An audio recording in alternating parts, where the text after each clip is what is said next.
के एजुकेशन में आपका बहुत बहुत स्वागत है। चलिए पिछले क्लास से हम आगे की ओर बढ़ते हैं। पिछले क्लास में हमने बोला था कि लॉज ऑफ रिफ्लेक्शन पढ़ाएंगे।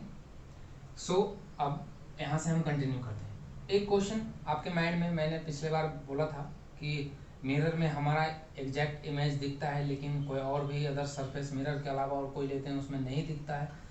रीज़न क्या था?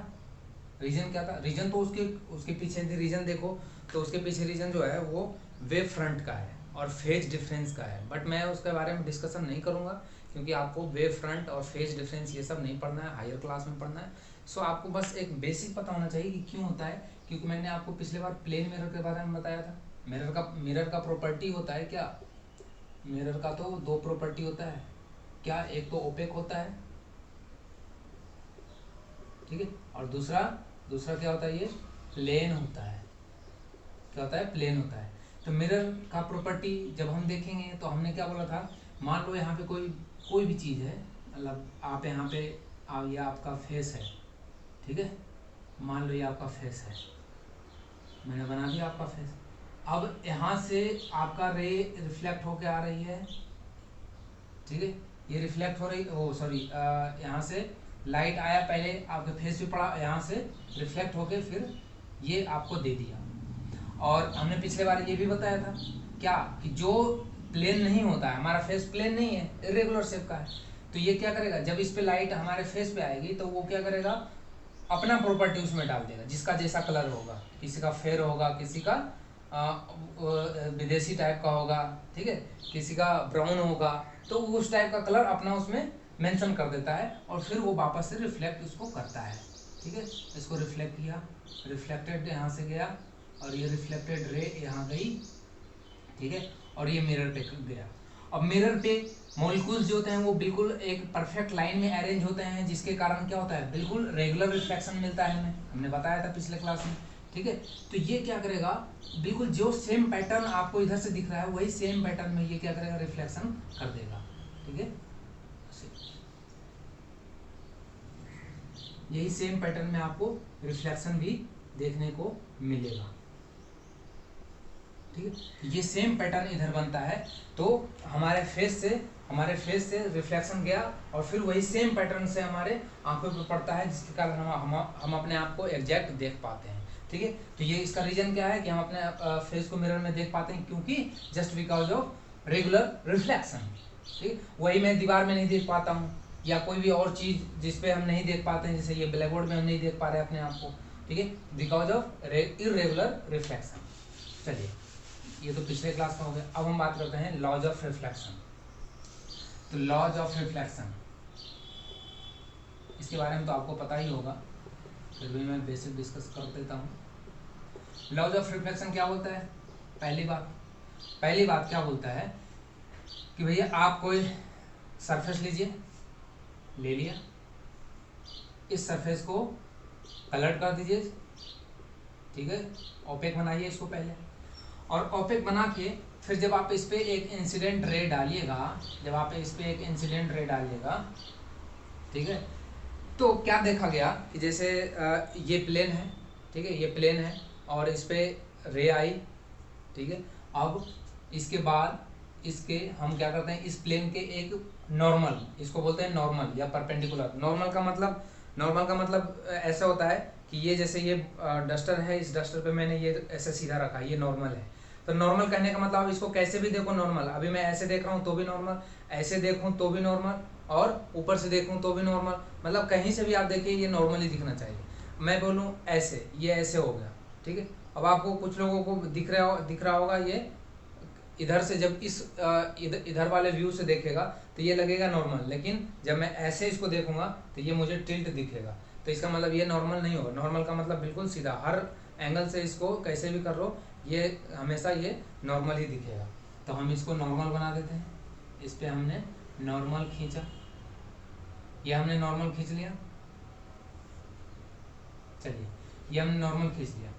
अब ये इंसिडेंट रे है और ये प्रैक्टिकल ऑब्जर्वेशन किया कहाँ गया था, ये ऑब्जर्वेशन लैब में जब किया गया तो क्या देखा गया कि जो प्लेन का नॉर्मल होता है उससे क्या होता है, ये सेम एंगल बनाते हुए रिफ्लेक्ट होता है, सेम एंगल बनाते हुए रिफ्लेक्ट होता है, इसे हम बोलते हैं स्मॉल आई, और ये होता है आर। तो मतलब फर्स्ट जो होता है वो एंगल आई इक्वल टू क्या होता है, angle R, incident angle equal to reflected angle, ठीक है, ये इंसिडेंट रे और ये रिफ्लेक्टेड रे, ये लैब में ऑब्जर्वेशन किया गया। दूसरा जो है वो है सेम प्लेन में होगा, सेम प्लेन में होगा। इसको समझना बहुत जरूरी है कि प्लेन का मतलब क्या है। मैं इसको ऐसे समझाऊंगा आपको, जैसे मैंने ये पेन ले लिया, चलिए ये 3 हमने पेन ले लिया, ये प्लेन का मतलब ऐसे समझो कि ये एक प्लेन आपको दिख रहा है, ये प्लेन, इस प्लेन का मतलब ये यदि रिफ्लेक्ट हो रही है, ये इंसिडेंट हो रहा है, ये कोई सरफेस यहाँ पे, और ये हमने नॉर्मल रखा है इसके, तो ये क्या बनाएगा, ये बिल्कुल इसके सेम एंगल बनाते हुए जाएगा। और प्लेन का मतलब कि एक ही प्लेन में होना चाहिए।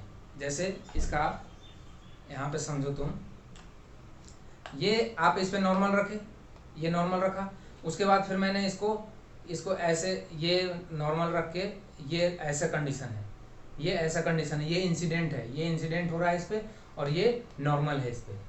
अब बताओ ये जो तीसरा होगा, ये तीसरा, ये ऐसे ये कंडीशन बना सकता है ऐसे, ये इधर भी तो ये 30 डिग्री है, मान लो ये 30 डिग्री है, ये कितना है एंगल 30 डिग्री। अब ये 30 डिग्री इधर भी तो मुड़ सकता है, ऐसे रिफ्लेक्ट हो सकता है, इधर भी हो सकता है, इधर भी हो सकता है, ऐसे भी हो सकता है, ऐसे भी हो सकता है, कैसे भी हो सकता है 30 डिग्री। लेकिन इस रूल से क्या कहता है, जो एक्सपेरिमेंट किया गया तो क्या देखा गया ऑब्जर्वेशन में, कि ये सेम प्लेन में ही रिफ्लेक्ट करता है। सेम प्लेन का मतलब ये एक प्लेन है, ये क्या है, प्लेन है, ये जैसे मैं हाथ रख रहा हूँ, ये प्लेन मान लो, ये एक प्लेन है, तो इसी प्लेन में करेगा, इस जिस जो ये प्लेन में इंसिडेंट हुआ है इसी में ऐसे रिफ्लेक्ट करेगा, ठीक है, ये नॉर्मल के ऐसे रिफ्लेक्ट करेगा। तो समझ में आया कि सेम प्लेन का मतलब, कहने का मतलब मेरा क्या था कि प्लेन सेम का मतलब बिल्कुल एक ही प्लेन में होगा, ऐसा नहीं कि इंसिडेंट इस प्लेन में हो रहा है और रिफ्लेक्ट कोई और प्लेन में हो रहा है। चलिए ये आपको 2 चीज़ तो समझ में आ गया होगा। अब इसमें और क्या है, ये लॉज ऑफ रिफ्लेक्शन यही है, यही बोलता है लॉज ऑफ रिफ्लेक्शन। अब आते हैं हम कुछ बेसिक में क्या क्या देखते हैं। बेसिक में हम पहले तो आपको मैं एक मिरर बनाता हूँ, एक मिरर बना दिया हमने। चलिए अब हमने क्या बताया था पिछले क्लास में हमने आपको बताया था ये जो ये जो स्फेरिकल मिरर होता है, इसके मैं यदि छोटे छोटे टुकड़े करूँ, छोटे छोटे यदि मैं टुकड़े करता हूँ इसको, तो ये एक टुकड़ा मैं यदि देखूँ तो एक कैसा बिहेव करेगा, ये प्लेन मिरर की तरह बिहेव करेगा, एक प्लेन मिरर की तरह बिहेव करेगा। और या आप ऐसे समझो कि एक छोटे छोटे प्लेन मिरर को मिलाकर क्या बना दिया गया, स्फेरिकल मिरर बना दिया गया।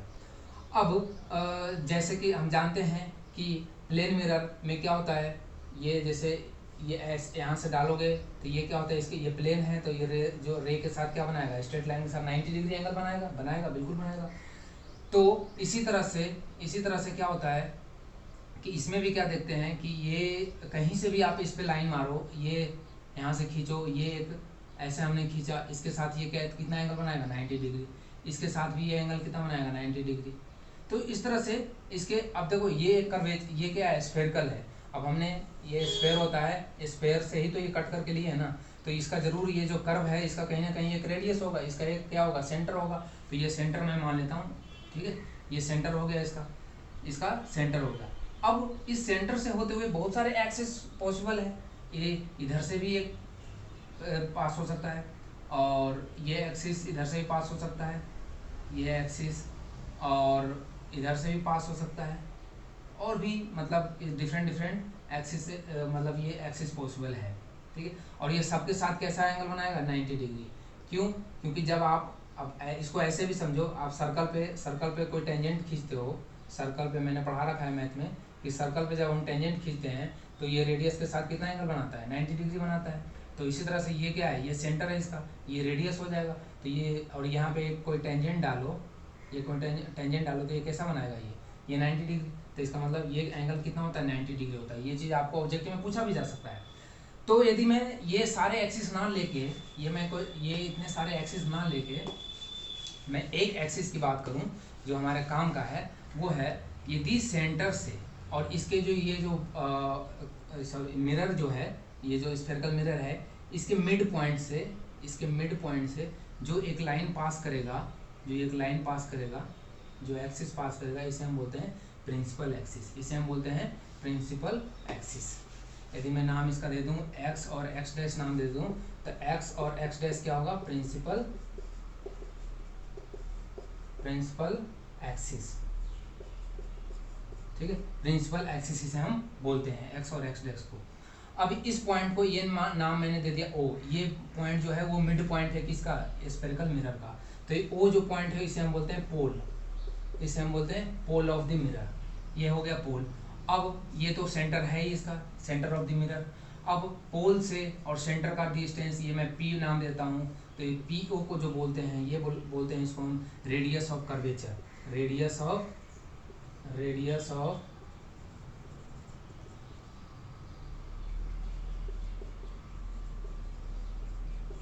कर्वेचर, इसे हम बोलते हैं रेडियस ऑफ कर्वेचर। अब क्या पॉइंट बच गया, अब रेडियस ऑफ कर्वेचर एक बच गया अपना एपरेचर। एपरेचर क्या होता है, यदि जो पार्ट जो स्फेयर से आपने जो कट किया ये कंप्लीट पार्ट क्या कहलाता है, एपरेचर। ये कंप्लीट पार्ट क्या कहलाता है, जिसे मैं एम और एन नाम देता हूँ। तो जो एम एन मिरर जो है, ये एम और एन जो मिरर है इसे हम बोलते हैं एपरेचर, ठीक है, इसे हम बोलते हैं एपरेचर। तो इतना कुछ आपको समझ में आया। अब ये जो एपरेचर होता है ये एम एन, इसको ध्यान रखना होता है, ये भी पूछा जाता है कि हम जो आप अपने सिलेबस में पढ़ेंगे उसमें हम ये पढ़ेंगे कि ये जो एपरेचर होता है वो रेडियस से हमेशा छोटा होगा। मतलब पी ओ जो रेडियस ऑफ कर्वेचर है, पी ओ रेडियस ऑफ जो कर्वेचर पी ओ है वो हमेशा ग्रेटर होगा किससे, एम एन से। मतलब एपरेचर ऑफ द मिरर, मतलब मिरर हमेशा रेडियस के कंपेयर में, रेडियस ऑफ कर्वेचर के कंपेयर में छोटा होगा, ये चीज़ हमें ध्यान रखना है। अब आते हैं हम इसके, जैसे ये हमने यहाँ पे बना रखा है, ये कैसा बना रखा है, ये हमने कॉनकेव बना रखा है। ये मिरर आउटर सरफेस क्या है, इसका ओपेक है, ये पॉलिश्ड किया गया है, तो ये से हम बोलते हैं कॉनकेव मिरर। अब जैसा कि आप कॉनकेव मिरर में जानते हो, जब आपको इस पे एक एक करके रिफ्लेक्शन पड़ेगा, इसलिए मैंने शुरू में बताया था कि एक एक पार्ट इसका कैसा होता है, प्लेन बिहेव करता है। मतलब कि इस पे जो, अब जैसे प्लेन पे हमने क्या देखा था, अभी प्लेन पे अभी देखा था कि जो इंसिडेंट और रिफ्लेक्टेड एंगल होते हैं वो बराबर होते हैं। तो ऐसे ही इस पे भी जब भी यहाँ पे कोई भी पार्ट पे एक फोकस ये आएगा तो ये इसके साथ, ये जैसे इसके साथ क्या बनाएगा, ये इसके साथ नॉर्मल नहीं बनाएगा, इसके साथ नॉर्मल मत देख लेना तुम, ये नॉर्मल ऐसे होगा, इस पे जो नॉर्मल जाएगा वो कैसे जाएगा, ये जाएगा नॉर्मल। तो इधर से रे आ रही है तो इसी एंगल पे वापस क्या होगा, ये रिफ्लेक्ट होगा, इसी एंगल पे क्या होगा, वापस ये रिफ्लेक्ट होगा। तो ये एंगल और ये एंगल बराबर होगा।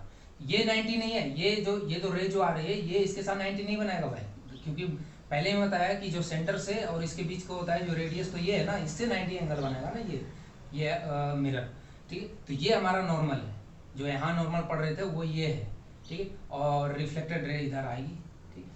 इसी तरह से फिर दूसरा रे आई तो फिर इसको एज ए, इतना वाला छोटा जो टुकड़ा ये as a plane mirror behave करेगा। फिर इसका कोई यहाँ से एक नॉर्मल होगा और फिर ये रिफ्लेक्ट होगी और इसी पॉइंट से वापस पास होके जाएगा।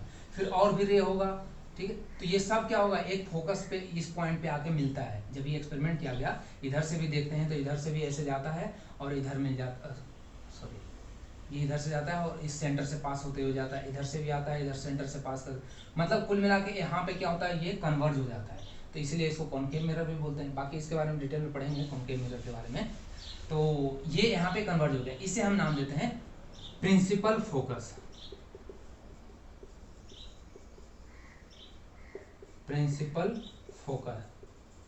ठीक है, या सिंपल फोकस, इसको एफ से डिनोट करते हैं, कैपिटल एफ या स्मॉल एफ।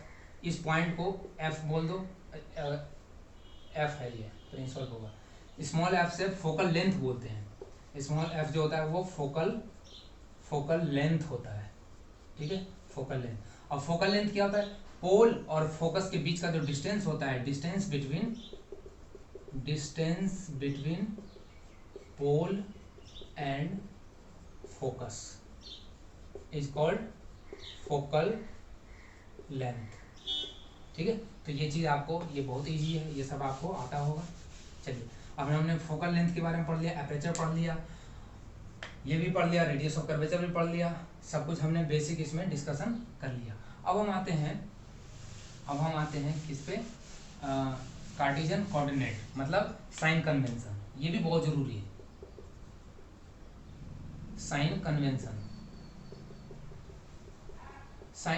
बहुत जरूरी है, क्योंकि जब आप न्यूमेरिकल सॉल्व करते हो तो आपको वैल्यू यदि गलत ले लोगे तो आपका आंसर गलत आना है, ठीक है। और इसमें मोस्टली बच्चा कंफ्यूज हो जाता है, तो कंफ्यूज होने का इसमें कोई जरूरत नहीं, बहुत ही सिंपल है ये। जैसे हमने एक मिरर लिया, ठीक है, मिरर पे हमने ये ले लिया, ये हमारा प्रिंसिपल एक्सिस हो गया, शायद ये डार्क, चलो इसी से करते हैं।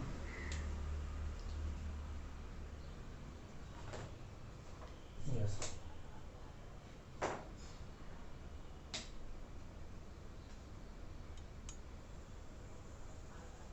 ये हमने ये यहाँ से पास हुआ, ये मिरर का रिफ्लेक्टिंग हो गया। तो जहाँ जिस तरफ से इंसिडेंट हो रही है आपको किस पे फोकस करना है, इंसिडेंट वाले पे फोकस करना है। इंसिडेंट रे किधर से आ रही है, इंसिडेंट रे इधर से आ रही है, इंसिडेंट रे इधर से आ रही है, इधर आ रही है, तो इसकी डायरेक्शन किधर है, इस तरफ है, इसकी डायरेक्शन किधर है, पॉजिटिव एक्स एक्सिस, ये मैं यदि एक्स एक्सिस मानता हूँ, एक्स और एक्स डैश, तो ये इस तरफ है, तो इस तरफ का वैल्यू क्या होगा, पॉजिटिव होगा। इस तरफ का वैल्यू क्या होगा, इस ये जो पोल है ना, ये सॉरी हाँ ये पोल, ये हमने ओ से दर्शाया था, तो पोल के इधर इस तरफ, पोल के इस तरफ जो होगा इंसिडेंट रे की तरफ, ये इधर पॉजिटिव होगा, ठीक है। और इसके अपोजिट जो बच गया इसको इधर नेगेटिव होगा, ओके।